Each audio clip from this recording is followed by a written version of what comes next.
In this video, we're going to begin looking at mechanical advantage systems, or MA. I wanted to start by introducing some concepts and terms that are important to having a sound understanding of MA as it applies to roping systems. Then we'll apply these concepts in some simple systems to solidify them in our minds. To start with, I wanted to define what we're talking about when we say mechanical advantage. Screws, levers, and pulley systems can all be used to provide a mechanical advantage. In the context of roping systems, we're almost always talking about pulley systems when discussing mechanical advantage.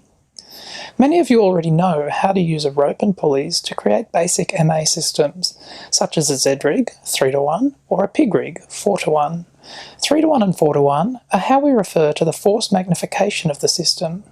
A 3-to-1 system means that 3 units of force are exerted for every 1 unit of force we apply to the system.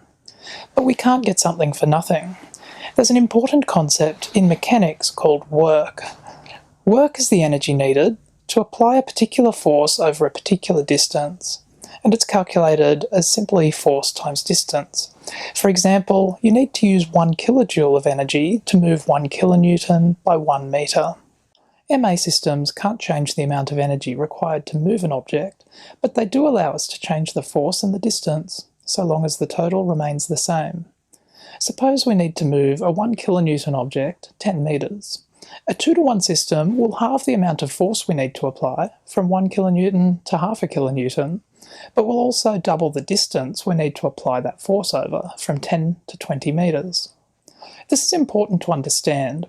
A 50-to-1 system might sound great at first, until you realise you'll need to pull through 50 metres of rope just to move the load 1 metre. The final thing I wanted to talk about before we look at some systems are the different ways we can refer to mechanical advantage.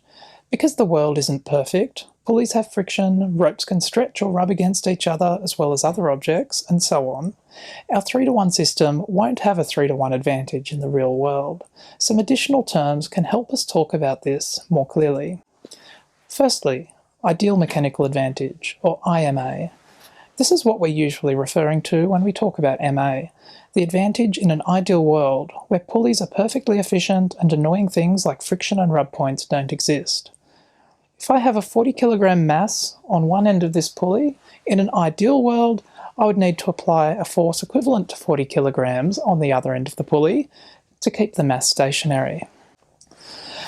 Secondly, theoretical mechanical advantage, or TMA. This is the theoretical advantage of a system after we've taken into consideration the efficiency of pulleys and other components in the system. In the table next to me, you can see some sample efficiencies for different types of pulley. This can give you some idea of how much friction can impact our systems. Using this table, for my 40 kilogram mass suspended from this Rock Exotica Omni 1.5 pulley, which we can see has an efficiency of 90%, I should be required to apply a force equivalent to 44 kilograms to keep my mass stationary. Finally, we have practical mechanical advantage, or PMA, and this is the advantage that we see in a real system in the real world. Because it's so situation dependent, it's really only measurable on load cells and can't readily carry over from one system to another.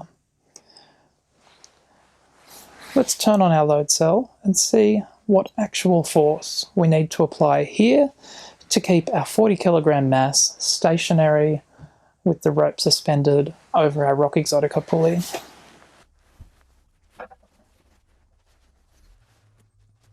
So I'm currently seeing 44 to 46 kilograms.